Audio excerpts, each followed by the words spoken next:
a maior e mais complexa reunião administrativa da Igreja Adventista, um mega evento que precisou ser adiado por causa da pandemia, e o ineditismo do formato híbrido. A 61ª Assembleia Mundial da Igreja finalmente chegou. E nos dias 6 a 11 de junho, mais de 2.700 delegados decidirão o futuro da denominação. Mas especialmente se você nunca esteve num encontro como esse, que irá acontecer em St. Louis, nos Estados Unidos, talvez tenha curiosidade em saber como funcionam essas reuniões administrativas. Como e com quanto tempo de antecedência é preparada a agenda? Qual o critério para a escolha daqueles que nos representam nas votações? E que importância esse encontro global tem para o Adventismo? É isso que a gente vai explicar neste episódio do podcast da Revista Adventista. Eu sou o Márcio Tonetti e apresento o Entenda de hoje com o Eduardo Teixeira.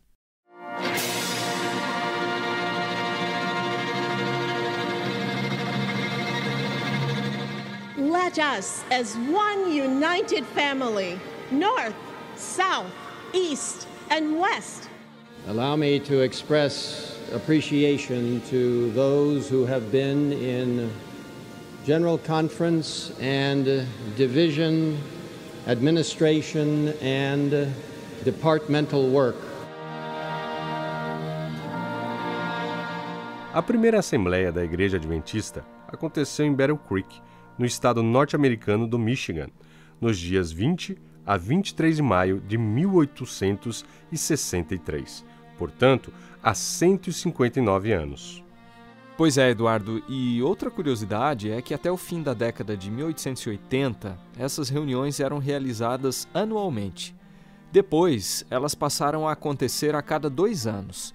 E de 1905 para cá, a periodicidade tem sido quinquenal, salvo algumas exceções, como é o caso da edição 61, que estava prevista para 2020, mas teve que ser adiada em razão da pandemia. E até hoje, apenas 3 assembleias mundiais foram realizadas fora dos Estados Unidos. A de Viena, na Áustria, em 1975, a de Utrecht, na Holanda, em 1995, e a de Toronto, no Canadá, no ano 2000. Uma das razões de a maioria das assembleias ter sido realizada nos Estados Unidos é a infraestrutura necessária para um evento desse porte. Para sediar algo assim, a cidade precisa ter um mega centro de eventos, além de uma ampla rede de transporte, restaurante e hotelaria, só para a gente citar aqui alguns requisitos. Não é por acaso que a igreja pode levar até 9 anos para planejar uma assembleia. O brasileiro Gerson Santos conhece bem como isso funciona, pois ele é um dos que ajudam na elaboração da agenda. Eleito secretário associado da Sede Mundial Adventista durante a assembleia realizada em San Antônio, no Texas, em 2015, ele nos concedeu a seguinte entrevista. O pastor começa trazendo aqui alguns detalhes relacionados à organização de uma assembleia. Bem, sobre a organização em si, é um processo realmente bem detalhado, com o envolvimento de muitas pessoas. Como você sabe, a administração da igreja é organizada em 3 áreas específicas: a presidência, a secretaria e a tesouraria. A presidência se encarrega da coordenação geral do programa, convidados e mensagens. A secretaria cuida de todo o programa, agenda, documentos, horários, materiais a serem distribuídos e outros detalhes. A tesouraria se concentra no aspecto financeiro, contratos, hotelaria, refeições e outros detalhes de logística. Cada uma dessas áreas tem um grande número de grupos de trabalho para assegurar-se que todos os detalhes estarão prontos para uma experiência edificante para todos os delegados e assistentes. Esse é um processo que dura vários anos. E, em realidade, existe um grupo que gerencia a Assembleia Mundial e esse grupo começa a trabalhar e definir planos e fechar contratos com mais de 5 anos de antecedência. Em outras palavras, quando chegamos a uma assembleia, existe gente que já está trabalhando para a seguinte. Historicamente, as assembleias da Associação Geral têm sido ponto de encontro de milhares de adventistas que viajam para acompanhar a programação, conhecer pessoas de outros lugares e visitar estandes de instituições e ministérios de apoio. Para se ter uma ideia, em 2015, o evento recebeu mais de 60 mil pessoas. Mas, Pastor Gerson, a expectativa de público para este ano deve ser menor em razão da pandemia?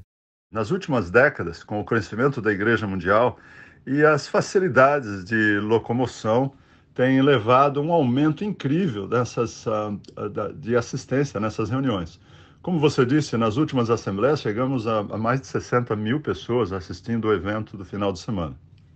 O mundo está ficando bem diferente. Nos últimos 2 anos, a pandemia tem criado limitações no orçamento financeiro, logísticos e, é claro, restrições de viagens. É difícil ter uma previsão da assistência nessa Assembleia que se aproxima. Alguns fatores têm que ser levados em consideração. Primeiro, embora o evento terá lugar em um grande auditório, até pouco tempo não tínhamos previsão da situação do mundo com relação à pandemia. Pelo que tudo indica, a maior parte dos delegados e interessados em assistir à Assembleia terão a possibilidade de viajar para St. Louis. Mas para muitos já é muito tarde para conseguir agendamento de visto ou fazer acertos financeiros. E temos que levar em conta que o dólar americano ainda está muito forte e isso impõe um peso extra no restante do mundo para uma viagem como essa. Outro fator que sempre tem atraído muitas pessoas são os programas relacionados ao evento principal, como os estandes de exposição, concertos e outras atividades que não vão ocorrer nessa Assembleia. Toda reunião como essa tem, evidentemente, uma agenda. Então, quem define a pauta e como funciona esse processo? A agenda da Assembleia e a programação ela é estabelecida com muito tempo de antecedência. Como eu disse anteriormente, a administração e os seus associados estão envolvidos em toda a programação. A parte do programa em si é mais a parte encarregada da presidência e a secretaria se envolve mais nos detalhes da agenda, preparação da agenda e alguns detalhes do programa. Com relação à agenda especificamente, ao longo dos anos do quinquênio, existem vários votos que são tomados ou pela administração da Conferência Geral, ou então por comissões que reportam diretamente nos concílios, principalmente o concílio anual que ocorre geralmente no mês de outubro da Conferência Geral. Aí estão representantes no mundo todo, é como se fosse uma grande mesa administrativa, onde todos os representantes do mundo vêm. E nessa reunião anual, do final do ano, existem itens que devem ser votados ou confirmados mais tarde pela Assembleia Geral. Para dar um exemplo sobre isso, os itens com relação ao Manual da Igreja, eles são estudados num pequeno grupo, são tratados numa comissão maior e depois são trazidos a esse concílio anual no mês de outubro. Se eles são aprovados, se esses itens são aprovados, eles entram numa agenda que será apresentada depois na Assembleia da Associação Geral. Então, esse é um dos itens que será apresentado. Existem outros fatores, por exemplo, a organização de novas uniões. Nós temos várias uniões novas que estão sendo organizadas ou mudaram de status, passaram de missão à associação ou foram reorganizadas.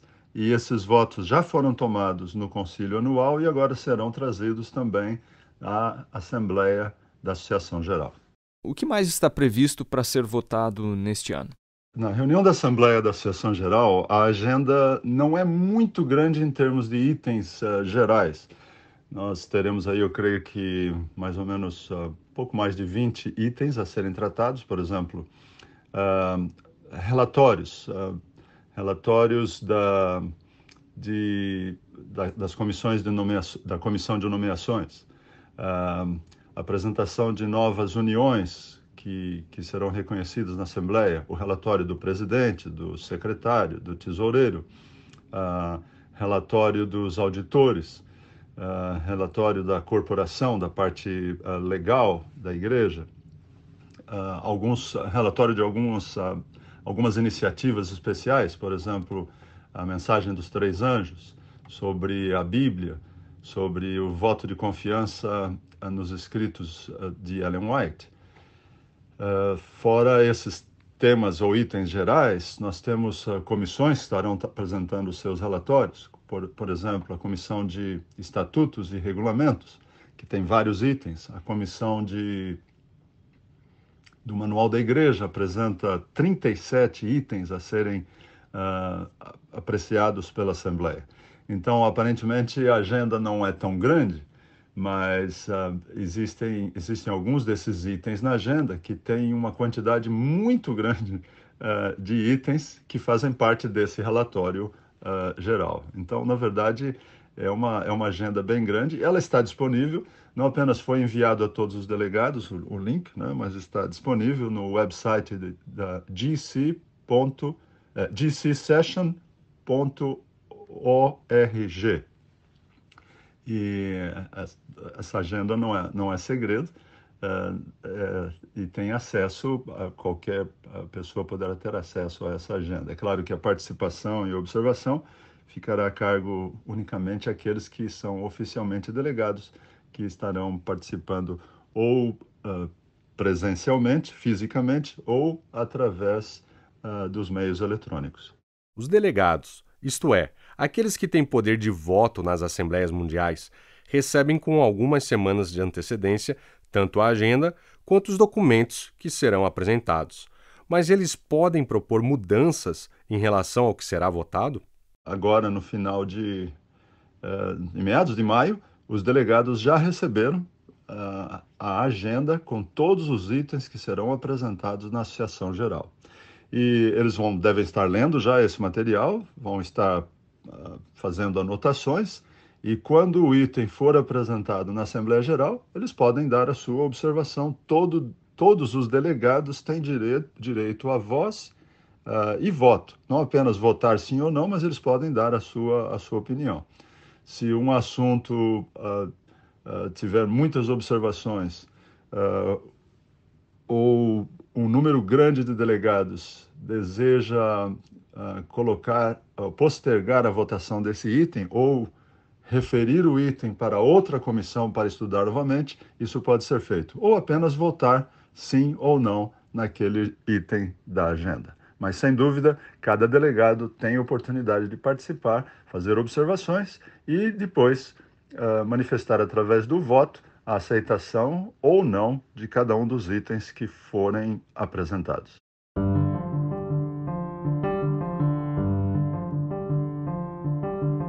Na primeira assembleia realizada pela Igreja, lá em 1863, havia apenas 20 delegados. Porém, na de St. Louis, serão mais de 2.700, conforme a gente já informou aqui. O senhor poderia explicar quem são esses delegados e como eles são escolhidos? Os delegados da Assembleia da Associação Geral, eles são formados através de 3 grupos principais. Primeiro são os membros da Comissão Executiva da Associação Geral. Segundo, são representantes que vêm dos campos e uniões ligados diretamente à Associação Geral, como, por exemplo, a China, Israel e atualmente também a Ucrânia e a União do Norte da África e Oriente Médio. E em terceiro lugar, vêm os representantes de todas as divisões do mundo de acordo com a porcentagem do número de seus membros. Com relação à Comissão Executiva da Associação Geral, que é o primeiro grupo que eu mencionei, desse fazem parte todos os administradores da Associação Geral, seus associados, e também diretores de departamentos da Associação Geral. Em seguida, vêm os presidentes e líderes representando as instituições ligadas diretamente à Associação Geral, como, por exemplo, a Andrews University, a Universidade de Andrews, a Universidade de Loma Linda, a Universidade de África e também a Instituição Educacional de Estudos Avançados nas Filipinas. Além disso, temos representantes leigos, que vem de todas as divisões do mundo. Esse grupo é o grupo da Comissão Executiva da Associação Geral. Essa é a base da formação dos delegados, mas unindo com os representantes dos campos das uniões anexados e de todas as divisões do mundo, dá um total de 2.713 delegados, que estarão representando a Igreja Mundial. Vamos entrar um pouquinho agora, Pastor Gerson, em outro item importante da agenda. Eu me refiro às nomeações para cargos eletivos. Em uma assembleia da Associação Geral, são escolhidos líderes para quais funções exatamente? Além dos relatórios da presidência, secretaria, tesouraria e de algumas comissões, também temos o relatório que é apresentado da Comissão de Nomeações. Ao chegarmos na Assembleia, em St. Louis, a Comissão de Nomeações é escolhida, selecionada e começa as suas atividades, seu trabalho. O trabalho da Comissão de Nomeações é recomendar os nomes da administração e dos líderes de departamentos. Então, começando pelos 3 administradores principais, o presidente, secretário e tesoureiro, e depois a eleição de cada um dos seus associados, então da parte da presidência, os vice-presidentes, na parte da secretaria, os secretários associados, e da tesouraria, os tesoureiros associados. Esse grupo grande forma aí a administração da Associação Geral. Depois, em seguida, são escolhidos os líderes dos departamentos, os diretores de departamentos e os seus associados. Quase todos os departamentos têm 1 ou 2 associados. Além disso, são escolhidos também aí nesse evento, são escolhidos os administradores de todas as divisões do mundo. Então, no passado se fazia eleição também dos departamentais, das divisões. Devido à pandemia e termos postergado 2 vezes a reunião da Assembleia da Associação Geral, muitas divisões já escolheram ou já fizeram a eleição dos diretores de departamentos, mas na Assembleia da Associação Geral é escolhido serão eleitos os administradores, presidente, secretário e tesoureiro de cada uma das divisões do mundo. Para fechar a nossa conversa, o senhor poderia falar um pouco sobre a iniciativa da liderança mundial da Igreja de tornar acessível o evento a pessoas com necessidades especiais? Além da proposta de incluir o Ministério das Possibilidades no Manual da Igreja, que ações práticas serão realizadas durante a reunião administrativa? A reunião da Assembleia da Associação Geral é uma reunião que procura ser inclusiva ou facilitar o processo e a participação não apenas dos delegados, mas daqueles que estarão assistindo também. Com relação específica a alguns que têm algum tipo de limitação ou de necessidades especiais, haverá não somente acesso exclusivo para as pessoas que estarão assistindo e os delegados, e também para surdos, tanto aqueles que estarão fazendo parte da reunião da Assembleia, como delegados, ou aqueles que estarão assistindo o evento online.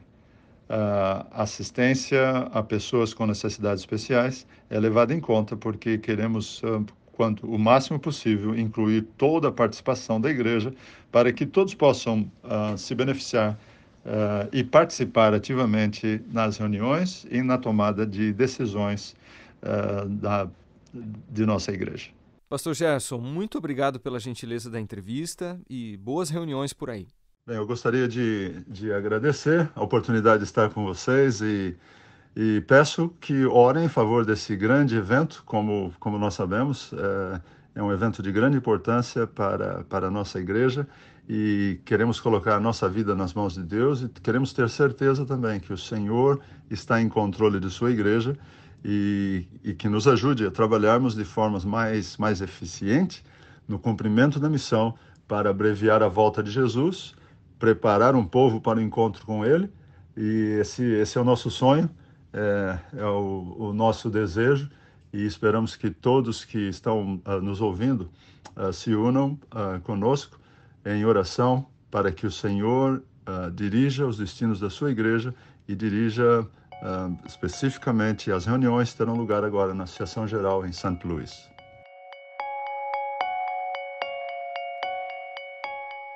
A dinâmica de uma igreja mundial envolve muitas viagens, algo que tem feito parte da rotina do pastor Ayrton Keller como secretário executivo da denominação. Aliás, ele bondosamente nos respondeu entre um aeroporto e outro. Eu vou gravar para você aqui do aeroporto. Eu estou aqui exatamente em Washington, no aeroporto que fica no centro de Washington, D.C., saindo para Miami daqui a pouquinho para uma comemoração dos 100 anos da igreja na divisão interamericana. Então pode ter algum barulho a mais, alguma chamada de embarque, mas é parte aqui da realidade ao vivo. Pastor Ayrton, a pandemia alterou não apenas a data, mas o próprio formato do evento, que pela primeira vez será realizado no modelo híbrido, né? Aliás, dos 2.713 delegados, quase 500 participarão remotamente, o que deve ter demandado uma infraestrutura mais ampla de internet e investimentos para viabilizar as transmissões via Zoom. Sem contar, a necessidade de uma equipe responsável pela tradução das sessões para idiomas como português, espanhol, francês e russo. Como a liderança mundial da Igreja lidou com os fatores que interferiram diretamente na realização da próxima Assembleia? Realmente a Conferência Geral desse ano, ela vai ser pioneira na questão do modelo híbrido. A Igreja entendeu a mensagem desde que a pandemia chegou e nós tínhamos que alterar as conferências gerais, primeiro em 2020, depois para 2021 e agora para 2022, nós entendemos que essa era uma das realidades do novo normal. O grande problema para a igreja é que legalmente, pelos nossos estatutos, nós não podíamos fazer esse tipo de assembleia. Nós precisaríamos ter pelo menos 1/3 dos delegados presentes ao vivo, in person or on-site, como os americanos chamam. E se nós não tivéssemos esse 1/3, a Assembleia não poderia ser começada. E nós passamos por um desafio muito grande aí, porque como nós podíamos correr o risco de marcar uma Assembleia e de repente não ter 1/3 dos delegados presentes. Você imagina, nós marcamos uma Assembleia e acaba havendo uma outra contaminação da pandemia, uma nova variante de vírus, alguma coisa assim, e muitas pessoas não conseguem vir, e aí você tem um estádio alugado, você tem toda uma estrutura montada e conseguem vir apenas alguns dos Estados Unidos, uma questão de segurança, de viagem, de contaminação, de visto, etc., o pessoal não vem. E nós não conseguimos realizar a Assembleia. Então nós até podíamos ter um conceito de híbrido, mas nós tínhamos a obrigatoriedade de ter 1/3 das pessoas presentes fisicamente no local. Então a igreja começou a lidar com esse tema e encontrar maneiras para mudar essa regra, tratando as pessoas que participam virtualmente de uma Assembleia da mesma forma daquelas que participam pessoalmente. E foi feita uma Assembleia Mundial extraordinária, dia 18 de janeiro desse ano, e nesta Assembleia Geral, a igreja parou para avaliar exatamente essa realidade, se nós podíamos mudar esse regulamento e permitir que pessoas presentes online também fossem contadas como quórum. E isso foi aceito por unanimidade pelos delegados, foram 400 delegados presentes, e a partir do momento que isso foi aceito, então nós já vamos aplicar essa realidade agora na próxima Assembleia. Sendo assim, a Assembleia está marcada. Se houver uma variante de vírus, se houver Estados Unidos fechar para a entrada de viajantes estrangeiros ou qualquer outra coisa, nós nos conectamos por Zoom e as pessoas que estiverem conectadas por Zoom passam a contar parte desse quórum de 1/3 dos presentes para podermos dar abertura na Assembleia. E aí, é claro, naturalmente por Zoom será mais viável a gente poder conectar as pessoas e então ter a segurança que nós podemos fazer uma Assembleia híbrida. Por outro lado, a igreja teve que lutar com a realidade dos seus próprios regulamentos. Além desse aspecto que eu mencionei, de nós precisarmos de 1/3 de pessoas fisicamente presentes, nós também tínhamos um regulamento, era uma parte da nossa Constituição como Associação Geral, que indicava que nós não poderíamos postergar uma Assembleia por mais de 2 anos. E a Assembleia já tinha sido postergada de 2020 para 2021, um ano, e 2021 para 2022, um segundo ano. Em outras palavras, ela tem que ser feita agora por uma questão legal, pelos regulamentos que foram criados em algum momento, mas hoje eles nos colocam debaixo da lei. Então a igreja tinha uma pressão, nós temos que fazer a Assembleia, mas nós estamos ainda dentro de uma pandemia. Claro que mais leve, mas com todos os riscos que isso apresenta. Então, como dar garantias legais de que a Assembleia vai acontecer? E aí, é claro, a mudança dos nossos regulamentos, permitindo que pessoas participando online, contem como presença para o quórum, nos deu segurança de que a gente vai poder fazer essa assembleia agora, mesmo que nós tenhamos 5 pessoas fisicamente presentes lá em St. Louis, mas tendo as demais, o quórum mínimo dá quase 1.000 pessoas, 1.000 delegados, tendo o quórum mínimo presente online, nós vamos poder seguir em frente. Isso deu muito trabalho, foi motivo de muita análise técnica, jurídica, de muita consulta aos representantes da igreja em cada território que nós chamamos de divisão, para saber se a igreja estava pronta para uma mudança, para poder encarar essa nova realidade. E nós tivemos ampla aceitação. Como eu já mencionei, o voto foi tomado por unanimidade e com isso agora a igreja vai poder lidar não apenas nessa assembleia, mas em qualquer outra que passe por uma situação similar, ela vai poder lidar com muito mais tranquilidade. E agora, é claro, nós estamos aprendendo a lidar com o híbrido. O híbrido é uma realidade nova para muita gente, não para encontros pequenos. Em programas pequenos a gente consegue lidar fácil com isso, mas quando você tem uma assembleia com a percepção, a perspectiva de termos 2.700 delegados, e uma boa parte deles pode estar presente virtualmente num auditório para 40.000 pessoas, a gente tem que lidar com isso de modo a tirar o máximo de proveito da participação virtual e também tratar aqueles que vão estar virtualmente presentes como delegados plenos, como se eles estivessem no local. Então nós estamos lidando, aprendendo para poder fazer isso da melhor maneira, de modo que essa assembleia, ela mesmo sendo diferente, represente a unidade da igreja, seja uma inspiração e a gente possa seguir em frente tomando as decisões que normalmente a igreja toma em assembleias mundiais como essa. O senhor acha que o modelo híbrido de assembleia veio para ficar? A gente imagina que agora não muda mais, tanto é que nós estamos nos organizando para que os concílios anuais da igreja, outros concílios, comissões diretivas, todas elas tenham a opção da participação híbrida, de modo que pessoas que não podem viajar, estão adoentadas, têm alguma barreira de visto, de entrada de algum país aos Estados Unidos, elas possam participar normalmente, emitir sua opinião, acompanhar todas as decisões. Naturalmente agora nós temos que lidar com o processo de votação online, com toda uma segurança digital, isso pesa um pouco mais, as discussões acabam sendo menores, muita gente acaba tendo uma dupla atividade enquanto participa das reuniões, por isso a concentração também é menor, mas nós entendemos que esse é um modelo que veio para ficar e a igreja está investindo cada vez mais em aprender, em se desenvolver, para que esse modelo possa ser aproveitado ao máximo e a gente não apenas dê oportunidade para muita gente participar, como também possa discutir temas até com mais frequência do que regularmente nós decidimos. E como que foi pensar a agenda desta Assembleia para uma realidade global totalmente diferente em razão da pandemia? A realidade da agenda, a maneira como ela foi estruturada, não mudou muito do que nós fazemos normalmente. Nós temos muitos assuntos que, como igreja, nós só podemos discutir e decidir numa Assembleia Mundial. E como a Assembleia Mundial desse ano ela é reduzida, o que nós chamamos de Conferência Geral, ela é reduzida em relação ao tempo que nós tínhamos para as anteriores, a nossa agenda obrigatoriamente tem que cobrir os itens que só podem ser discutidos e decididos numa Assembleia Mundial. Por isso, a gente não teve muita flexibilidade para mudar a agenda. É claro que alguns itens que exigiriam uma maior participação, que tomariam mais tempo, que precisariam de uma presença online, eles estão sendo deixados de fora por uma próxima discussão, quem sabe na próxima Assembleia. Mas tudo aquilo que é obrigatório, que estaria numa Assembleia totalmente presencial, está sendo mantido agora numa Assembleia híbrida também. Antes de prosseguirmos a entrevista, cabe uma informação para contextualizar você que está a bordo aqui do nosso podcast.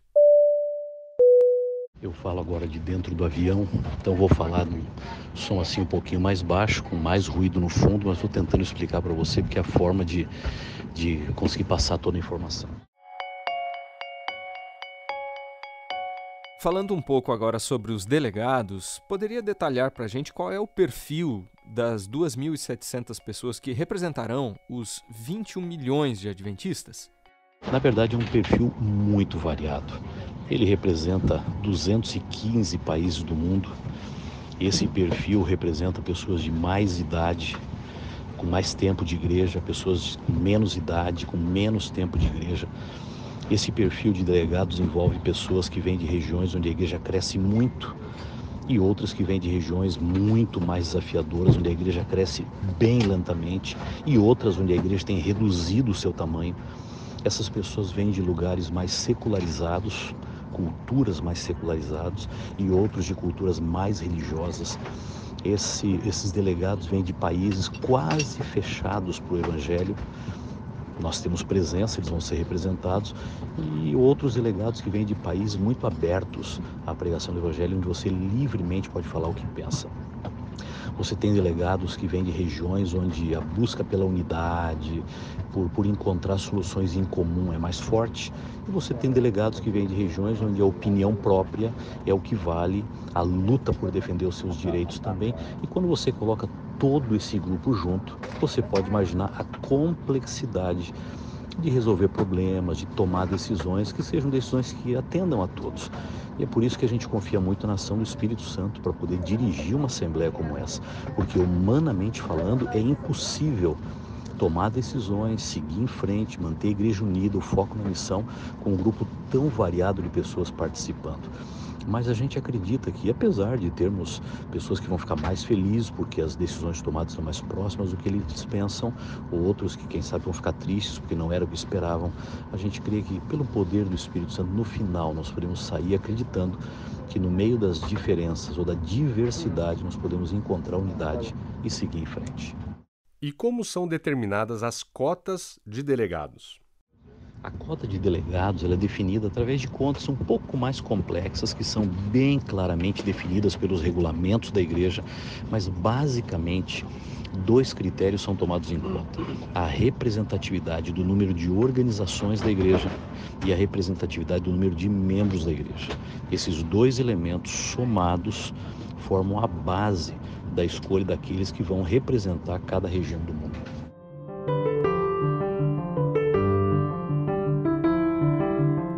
Uma Assembleia Mundial da Igreja custa, em média, 20 milhões de dólares. Qual a importância desse investimento? O senhor diria, pastor Ayrton, que os esforços empreendidos pela liderança da denominação para reduzir custos tende a minimizar também o tamanho desse evento nos próximos anos? O custo de uma conferência geral, ele realmente não é pequeno.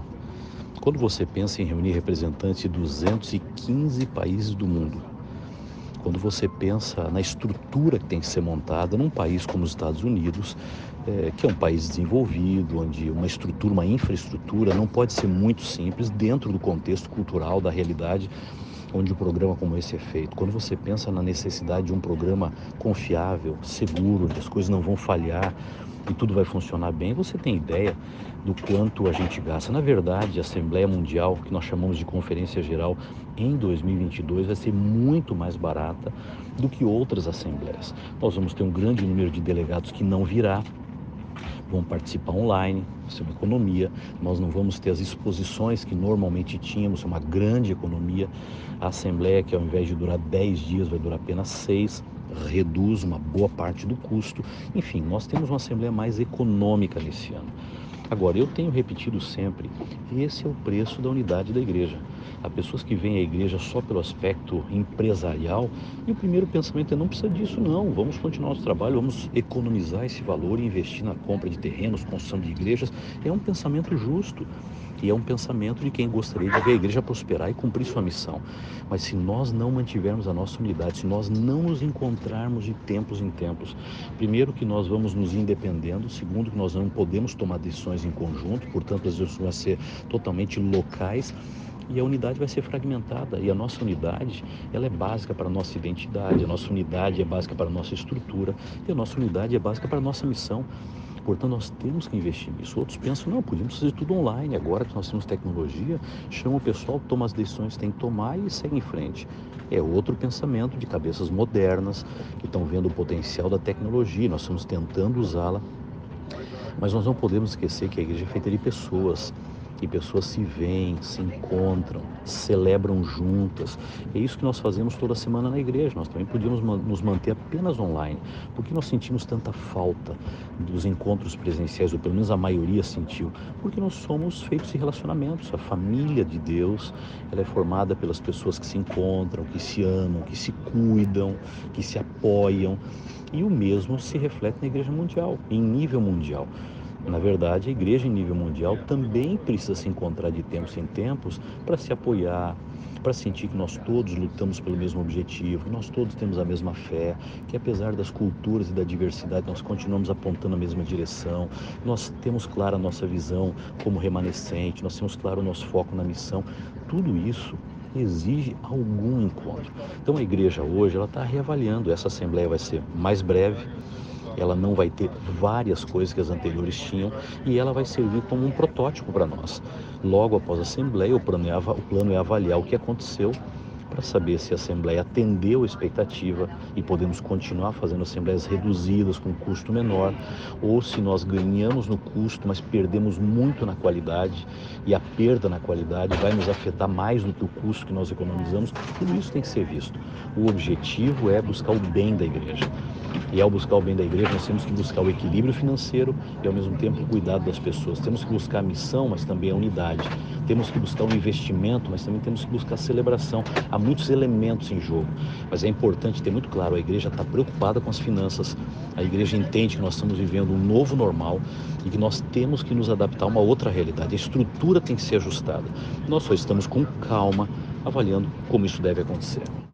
E para finalizar, o que os membros da igreja podem esperar da Assembleia de St. Louis?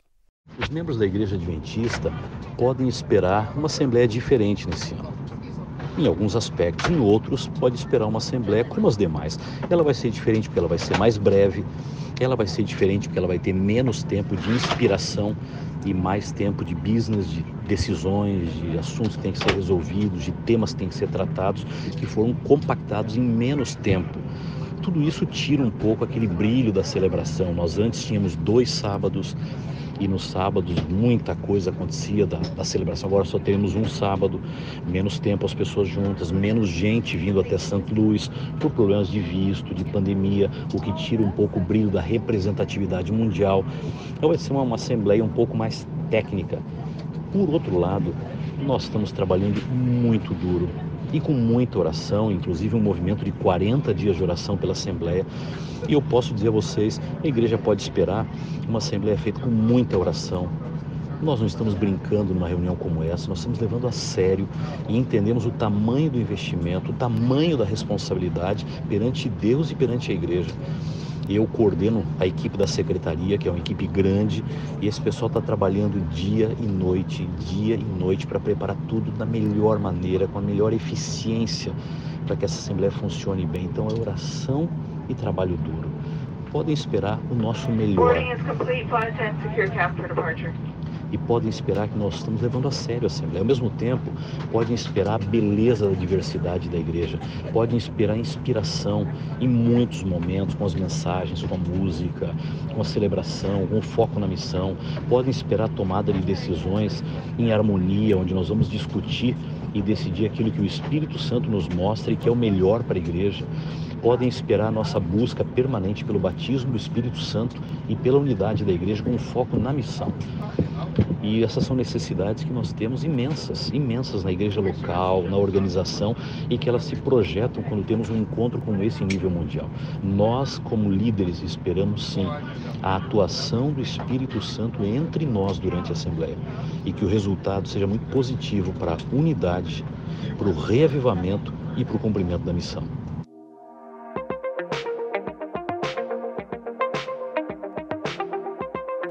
Pois é, Eduardo, depois de 17 anos, a Assembleia Mundial da Igreja volta a ser realizada em St. Louis, no estado do Missouri. Só que, desta vez, ela vai durar menos tempo.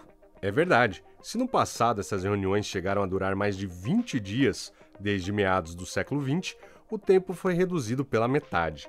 E em 2022, durará menos de uma semana. Outra mudança significativa desses novos tempos.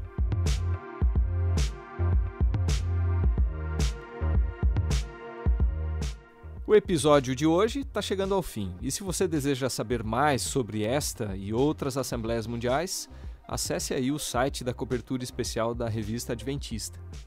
O podcast de número 45 teve produção, roteiro e sonorização de Márcio Tonetti, apresentação de Eduardo Teixeira e Márcio Tonetti e direção de jornalismo de Marcos de Benedicto. Até o próximo.